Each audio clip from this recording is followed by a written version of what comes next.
asarlarni, ya'ni kino, reklama, video klip, san'at, shunga o'xshagan badiiy idrok etish va uni tahlil qila olishni o'rganadi. Xo'p, buning maqsadi esa media orqali dil madaniy saviyani oshirish. Ikkinchisi kritik nazariya. Media bu ijtimoiy kuch vositasi. Shu bois medianing ta'lim vazifasi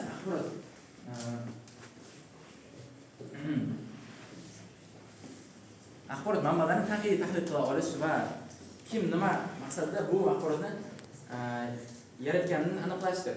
Xo'p, men o'zimga umumiy xulosa qiladigan bo'lsam, media ta'lim bu insonni axborotni tanqidiy tahlil qila olish, to'g'ri baholash va ijodiy qo'llashga o'rgatuvchi ta'lim yo'nalishidir. U shaxsning media savodxonligini, tafakkur madaniyatini va axborot xavfsizligini rivojlantiradi. Bugungi kunda raqamli davrda media ta'lim tanqidiy fikrlaydigan va mas'uliyatli fuqaroni shakllantirishda muhim ahamiyatga egadir.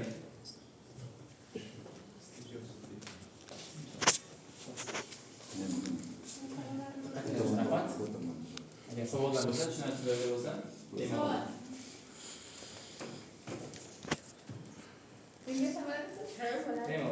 Mediani tanqidiy va tahliliy dedingiz. O'sha tanqidiyni ham shahrlab o'tishda bizga qabul qilayotgan ma'lumotlarimiz ishonchli yoki ishonchsizligini dedingiz. Ishonch qabul qilishimiz kerak dedingiz o'sha video xabarlarga. Unda tahrirlash qanday? O'zimizga tahrirlab olamiz. Bu kerakmas deb ma'lumotlarni olamiz. Tanqid qanaqa unda? Videoga nisbatan tanqid qanday? Siz tanqidni ham hozir shunday dedingiz. Tanqid bilan tahlil ikkalasi bir xil ma'noda sharhlab o'tdingiz.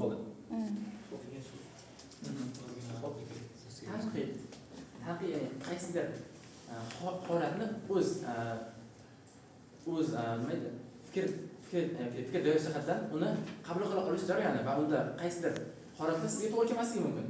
O'sha narsani siz o'zingiz tanqid qilasiz. Misol uchun, mana shu narsa menga yoqmadi yoki mana shu narsa menga prinsipga to'g'ri emas deb. Yo'q, yana ham asosli javob berishga o'rganinglar.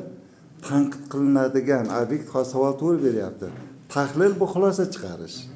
Tanqid, misol uchun men birinchi darsda aytganman-ku, 3 ta manbaga asoslanib gapirishimiz kerak.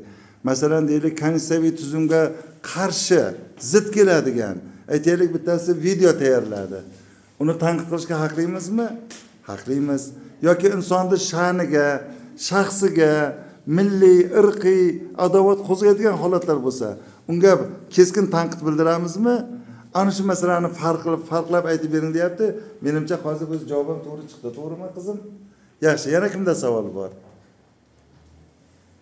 Mavlona bir savol beray deb turibsiz-ku.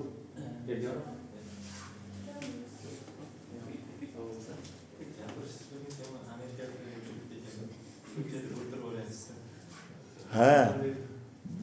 Biroz bo'rtirib fikr yurityapsiz deyapsizmi? Endi bitta narsa. Mediani bir g'alati qonuniyati bor. Voqelikni jurnalistikada shunaqa narsa bor-da. Bo'rtirib gapirish, bo'rtirib tushuntirish, bo'rtirib ko'rsatish holatlari bo'ladi. Endi bu ijodiy jarayonga xos bitta bir tamoyil desak, bir udim desak to'g'ri bo'ladi. Bu ma'nodagi oddiy media tilida qabul qilinadi.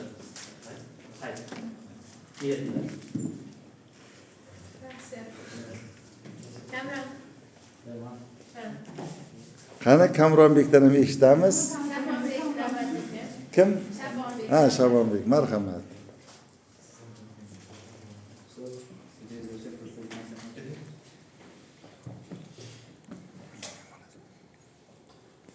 Xo'sh, qani?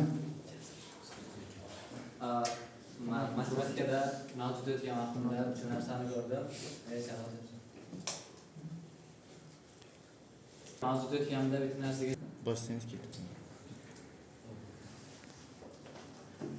Xo'p, demak, o'sha matematikada mavjud etganda bitta narsani guvohi bo'ldim. Ya'ni mavzuni bitta odamga bitta pedagog deb o'tadi, uni hamma tushunmaydi-da, guruhdagi hamma tushunmaydi. O'sha uchun boshqa xil odamlarga tushuntirib ko'rdim. Ya'ni sen tushuntirib ko'rgin, yaxshi tushunadimi ekan? Bitta mavzuni 3 xil odam 3 xil usulda tushuntirib berdi. Xo'p, nima demoqchiman? Ya'ni hozir aytilgan gaplar hammasi mediani